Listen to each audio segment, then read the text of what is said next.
So today, happy to be joined by Jack Mthembu, who is an entrepreneur many times over because I think he's entering serial territory because there's been a couple of businesses that he started. So we're just going to get a sense of, that entrepreneurial journey, getting a sense of, where he sees himself and also at the same time, some of the big issues that he's trying to tackle, through the businesses. Jack, greetings to you today. No, thank you. Thank you for having me. So, because you're an entrepreneur, I know that you're very good at the elevator pitch, right? So, we're going to start with the elevator pitch on Jack as Jack. Jack. All right. So Jack is, a young man who's very ambitious, who believes in the extraordinary. Something very special is that I left my corporate job within 6 weeks, thinking, listen, I want to take on the world, and so I think in a nutshell, that's me. Okay, cool. Yeah. You know what's interesting? When I was doing my research on this, I found out that when you left that initial job after literally a month and a half or something like that, right? You were working for a consulting firm. No, audit firm. Audit firm. Audit firm, yeah. Right. One of the things that I find interesting is that the auditing firms have sort of blurred the lines with your traditional consulting firms. Everyone is in advisory, that type of thing. But what's interesting is that a lot of the startup founders that I've encountered, I have this running theory that people that are coming out of that world where you're consulting with businesses do well as entrepreneurs. What do you think? I would say yes. Yes, I not a lot of experience, but I would say because as a consultant you actually get to see a lot of companies. That's one of the reasons why I also personally chose to go into audit. I wanted to actually understand different businesses and different, how different operations work and that. So I think it would make sense that, coming from a consulting background, you would be able to, rather know how to solve different problems and that. I would say that. I think, yes, as entrepreneurs ourselves, we do tend to consultants because we believe that they know they know what's going on and that. But I think if you're coming from consulting, you should be able to navigate how to solve problems and how to deal with challenges and that. Okay, cool. So let's get into the problem-solving discussion. You've started a couple of businesses in your life. I think there are three notable ones that I know. There's one that's fairly new, less than a year old. Are you trying to solve different problems, or is there a common theme? But there's a common theme, and it's not always by choice. I've been in the education space, and I always want to leave and try something new. But for somehow, you know what you know, which is education, and I always find myself back in that field. So there is a common theme in that. I could say now I feel like there is. I'm trying to solve education, something like I'm trying to solve problems in the education sector, and I tried. You go out, you'll find somehow still going back to the education some way. So I would say that, Okay. Yeah. So education is the common theme. Education is the common theme. Yes. All right. So let's maybe try and create, a journey through that thread around education. What was the initial issue you had? What was your pain point? And then where are you now in terms of your latest venture? Oh, yeah. So how funny enough I even got into it was that, when I was in university, I wanted to work for a certain bank, right? And the one thing they look for in that bank is you need to be a self-starter. You need to start something. So something that I found easy to start when I was in university was, okay, cool. Listen, if I could actually just start a camping business just to get kids out of get kids out of the classrooms and just get them in an environment where they can actually, solve problems and you just think outside the box. So that's how I initially started. But as the more I went in, I realized there's actually more. Our education is very rigid in how they do things, and the world's evolving very fast.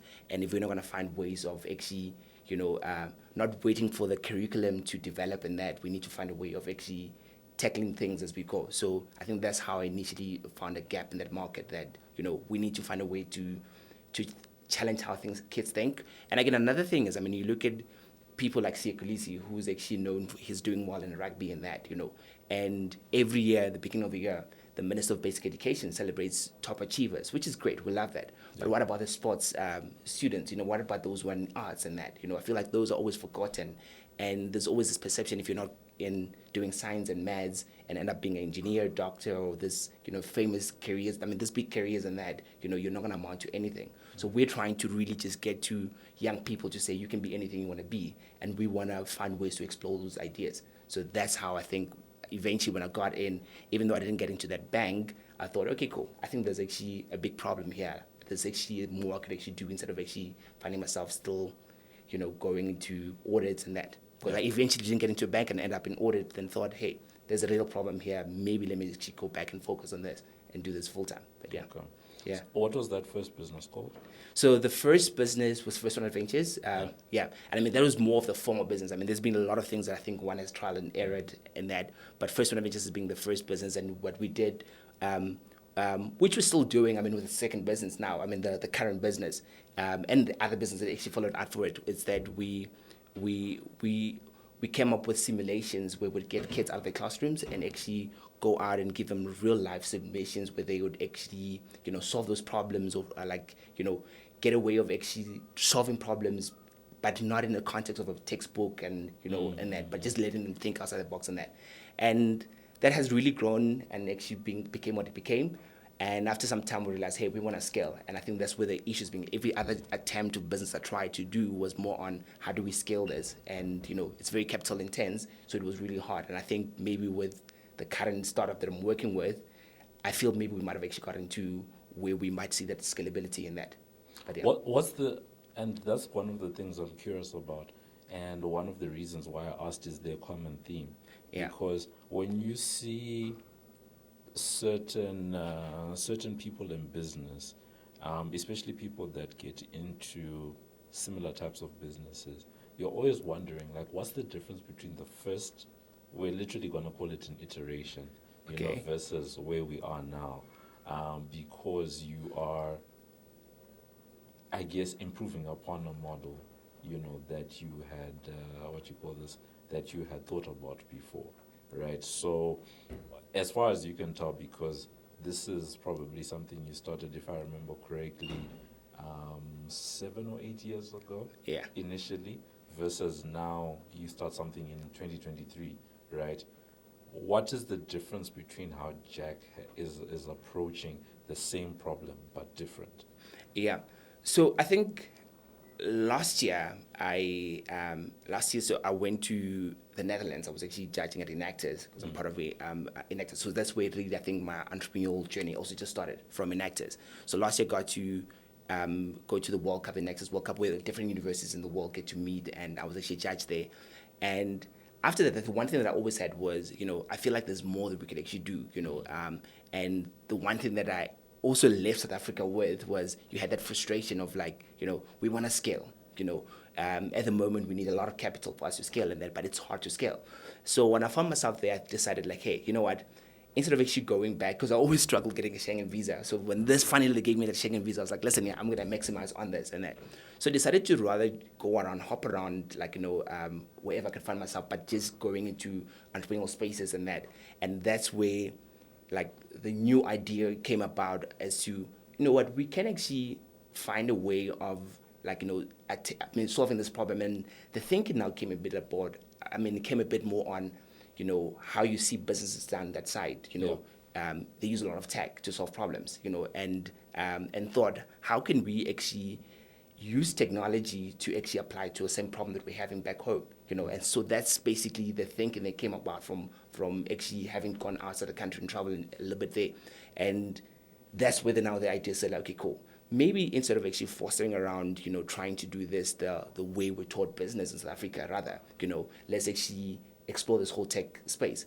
And literally from there, I decided, instead of actually coming back to South Africa, let me extend my stay, let me actually go down to the US. So because I have I'm in a US visa, so I didn't have to apply for another one. So I went to the US, and from there, I found myself in New York, and really just being in a space where you realize, okay, really, people come with problems, but identify a problem and really want to use that, like technology to solve that problem.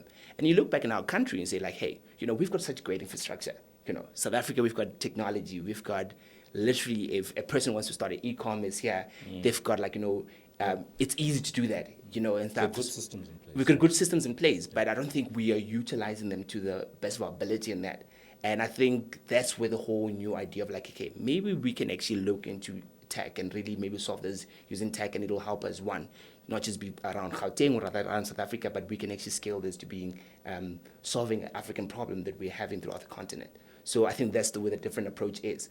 Like now it's more using technology to advance and to actually scale faster than we would if we were actually doing a normal, like a normal business. Basically, where you're not relying much on tech and that. So would you describe it as an edutech platform? Yes, it's an edutech platform, yes.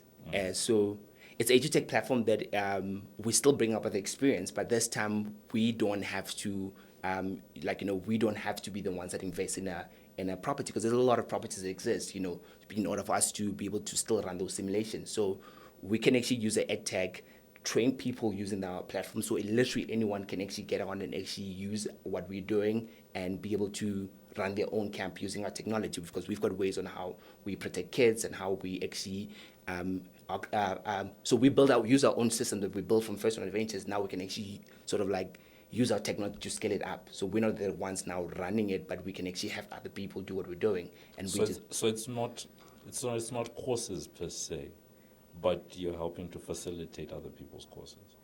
So we've got our courses, yes. And then the other nice thing about it is that now we could also just now partner with people who have their own courses, but now, we can partner with people who have their own courses, but, when it comes to managing kids, in a lot of holiday camps, we've got camps that are happening in that, there's people who have skills. For example, if there's kids who want to go into media, for example, now, someone might be in here and saying, hey, I've got the skill, I want to actually teach this to kids, but you don't know how to actually approach schools. You don't know how to work with schools. What's the legislation? So that's where we come in. So we are saying we can facilitate any skill, and that's coming back to solving the problem, saying, hey, we don't have to wait for our curriculum to develop, but we can actually literally allow kids to start learning and actually experiencing those experiences, and our platform literally allows them to be able to do that. So that's how we're solving the problem now. We're not just relying on ourselves, but we're partnering and allowing other people who are trying to solve the same problem, but just giving them the space to be able to do that. So that's where we come in. I'm going to ask you a somewhat controversial question. Okay. South Africa is 30, turning 30 this year. Yeah. South Africa is now on the third floor, right, as a country, yeah. Right? But 3 decades post-independence, you still have a very high rate of unemployment. I think 33, 34%, depending on the numbers that you're looking at. When you look at real unemployment, some estimate that's over 40%. You look at it on the youth side, I think you're sitting closer to 50%, right? As someone who is passionate about education, I'm sure there's a thinking that this can help that bigger issue. My question is education really an answer to the because we always talk about education. Yeah. But as much money as has gone into education, we're still dealing with unemployment. True. Yeah. Education is a solution in a sense that I think what we define as what is education, maybe, because I think we've always taken education to be going to school. You have to go to university, high school, finish school, and go to university and that. And as I said, with the example of Siyakhulisi, for example, right? He's a rugby player. And if we can actually identify, if kids could actually identify, they're actually good at this. Yes, they must still finish up their school, but how about already engaging in opportunities that would already allow them to sort of scale up in that, So, and that's also still education, knowing that if you're a good soccer player or kokasi and that, how do you find yourself one day in a playing for a national team, or maybe playing for maybe a team overseas and that, because there are those opportunities. But a lot of times there's no education that actually tells you how do you get there. Young people who are on TikToks and that, how do they use their skills to be able to actually make an income from that, So I think that's where there's a lack of education, because again, our education system still says go to school, you're learning your business studies, but no one's telling you, hey, you can actually find a model around making money from doing things online. You can actually start a business and actually start an e-commerce, use WooCommerce, Shopify, all those things, which are actually designed to make you start a business easier. Because people were selling, but instead of just focusing on your market in Gauteng, how about actually selling this throughout the whole country? There's the courier guy who can actually help you get your products all over and that. Sorry for mentioning product names and that. But there isn't that education. People are finding themselves stuck with skills but don't know how to utilize that, and that's what we're trying to do. We're trying to make people meet with people and advance themselves, people who are experienced in those fields, and say, I've done this, and this is how you can actually go in there. But let's not wait until after varsity. We can already start in high school. So kids must have their direction. Say, okay, this is my plan. I'm going there. This fails, and they've got a plan A until plan Z. Because this is what it's all about. You have to know if plan A doesn't work, let's go to plan B. It's instead of actually sitting there with a degree and not finding a job and being frustrated because your way of finding a job is, I have to apply for a job, and this is this, and if that doesn't work, I don't know what else to do. So I think that's where the challenge is with our unemployment. And I mean, I can also talk on the government side. There is also challenges. I feel like, from an entrepreneurial point of view, I mean, I don't think, they say there is support, but I personally, You're not feeling it. I'm not feeling it. I'm not feeling it. I feel, as I said, I was in the States, and I realized that, the kind of support you get there. I mean, like, you can literally find funding with just an idea, and they will help you to actually build that. I mean, we've got a lot of acceleration programs in South Africa, incubators and that. But I think, again, it's, we are taught, how do you start a business? You have to prove yourself, and after proving yourself, that's when we can actually come in and actually try and assist you. But again, the problem again is that we've proven ourselves still. I've started a business, running for over 5 years in that, and still you'd go and knock on the government's doors, they still feel like, hey, you're not here there. We're employing so many people in that, but it's still not seen as, so I don't know, where are we in that, but there's a lot that has to be done, and there's a lot of conversations that need to happen with our politicians regarding where we're going in that. Okay. Yeah. I think that can help us to end off the discussion on two important points. But before that, one of the things that strikes me as you were talking, especially around education and solving the unemployment issue, what I'm hearing you say is that we need a more practical approach to how we do education. Great that you've got the theory in your head, but how do you actually make use of what you know in your head to put food on the table? And I think one of the things that consultants do well is that they have very practical ideas in their heads, and they actually know, they have a framework to say, okay, fine, this is what we're trying to do, this is how we get it done. If this doesn't work, we can try this, we can try that, right? You have a very practical mindset, and you're not afraid to try, because education makes us very risk averse, and you wait for things to be perfect, or before actually attempting to do something. So maybe one of the things I wanted to touch on before we close is, firstly, the funding part. You've just mentioned the fact that you've been able to grow your businesses to a point.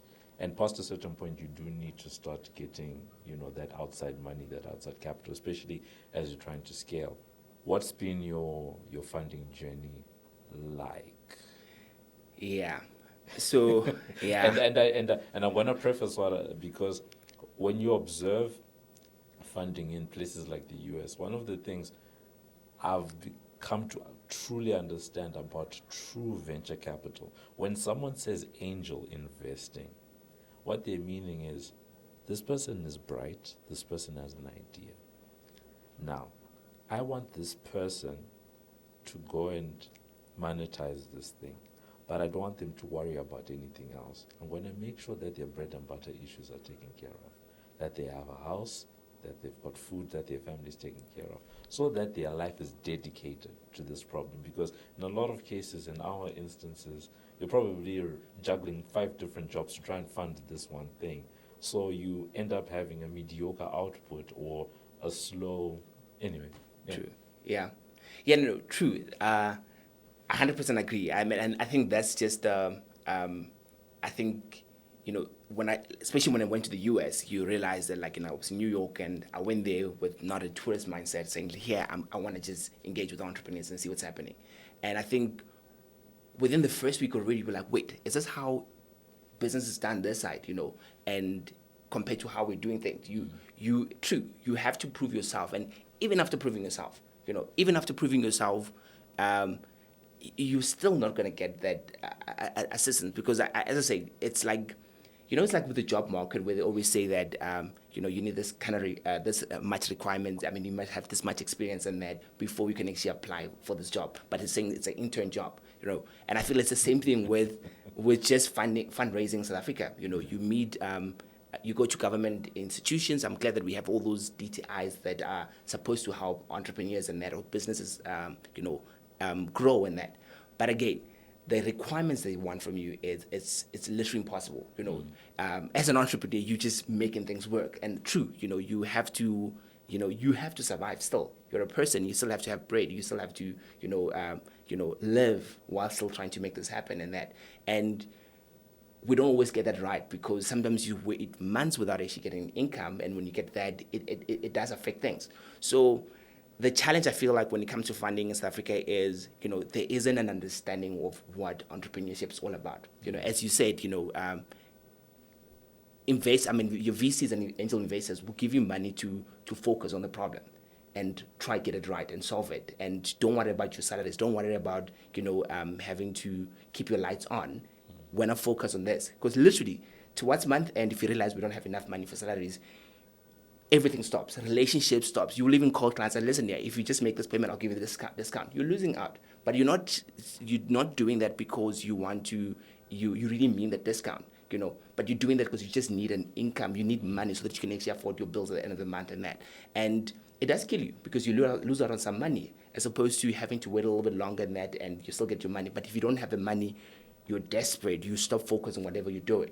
If you had a meeting where you're going to be pitching to a potential client who's going to pay you maybe in a few months' time, you're likely to shift that away, because now it's about keeping lights on, So that's the challenge when it comes to funding. There isn't really a space where we can actually go in and say, this is what you need. And there isn't also proper education, I think, around that, Like, I come from a accounting background, there's a lot of things that I know that I got to really apply from what I learned. But for those people, entrepreneurs who just have an idea and don't have that, where do you even start from there? Yeah. So I think there is a gap between entrepreneurs and there's agencies that are trying to help entrepreneurs.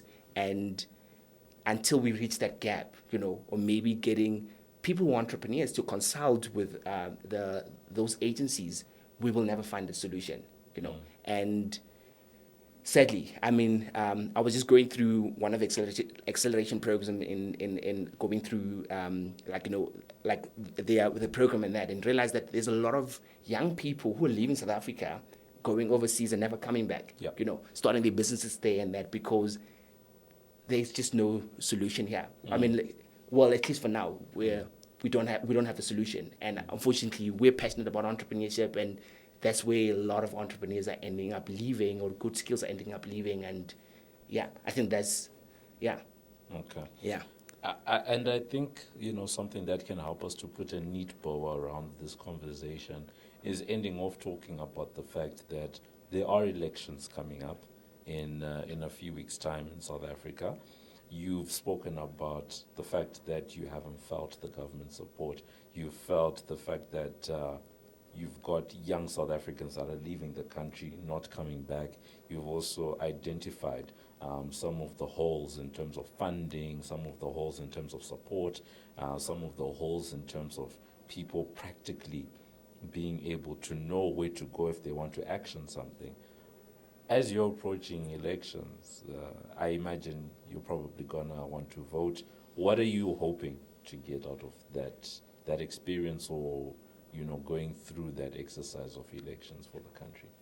Yeah, no, my prayer is let's just get a government that actually really understand. I mean, in every sector, not just in entrepreneurship, like in every sector, like let people come in and actually see what are the real problems, because I think there's a huge gap, It's maybe because our politicians are staying in Sandton, They've got everything they need there. Yeah. The kids go to good private schools, and they go to private hospitals when they're sick, and you don't really see the real problems that are there. And I mean, as much as great, we love what's happening in Rosebank, we love what's happening in Sandton, this beautiful, amazing weekend shows that there's progress, but majority of the country is still sitting in places where they're not actually receiving that, And if we can actually get those things right, entrepreneurs, I mean, like small businesses and entrepreneurs are the ones who create jobs because, we create jobs. If everything's working well for us, we can actually create jobs, and we're worried about all those things. If we can efficiently fix all those things, there's going to be jobs. And if there's jobs, people can actually afford better. And then we don't have to put a lot of constraint on the government, There's more taxes that will be coming in because people can afford, So if we don't fix those little things, they just maybe let's look at what's building the economy and what matters, and let's just try and actually get that right, Let's not just put up another agency, we've got load shedding. Let's not just put up another minister who's going to just, we're not sure what's happening there. I mean, yes, we're happy that we're not having load shedding. We're not sure how long it will last, but we're happy for that while it's still there.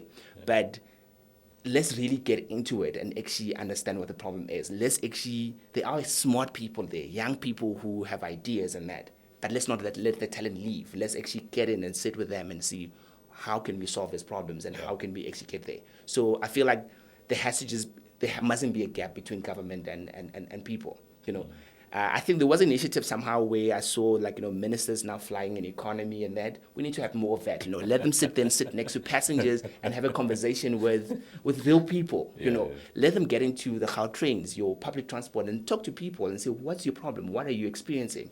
Oh, this is the issue here. Let's see who can actually help us solve this problem and actually get those solutions. Entrepreneurs are there to solve problems, But let's be given the platform to grow and solve the problems. Yes, we want to make money, but the biggest thing is if the problem being solved and people are happy, we know that we're always going to make money. Entrepreneurs will always make money. So I feel, government, if you're listening, let's get to the people, understand what the problems are, and don't be too far. Be approachable and listen. I think that's it. That's it, yeah. And anyone voting, maybe look into who are you voting for?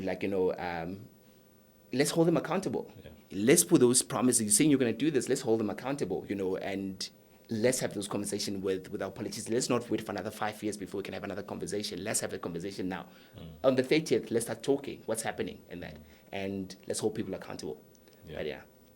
So that's where we are, coming to an end with this discussion. It has been a really great one, just talking to Jack about some of the issues. Some of the key things that I think are coming out from a conversation like today's is, firstly, he seems to have a very practical approach, to a lot of things, and both in business as well as just thinking about governance in the country, to say, practically speaking, right, where are the holes in the economy? How can we practically solve them? And, simply to say that as much as entrepreneurs are there to make money, in essence, from a nation building point of view, entrepreneurs are also there to address, some of society's challenges. And the more support we can give to entrepreneurs, the more support we're actually giving to the country and actually helping, to push, a lot of these agendas forward. And also, great to hear the view of someone that has been, in other parts of the world and actually taking some of those practical learnings from someone else and actually bringing them here to South Africa, and also identifying where some of the gaps are. And also, it's always good when someone has seen greener pastures but decides that they actually want to come back and still help to solve things, because you could have easily been one of those people that decided to stay on the other side. So happy that that you did come back and that you are working with us. So that's it. That was us. We were in conversation with Jack Mthembu. He is an entrepreneur. Jack, thank you so much for being with us. No, thank you for the conversation. Yeah.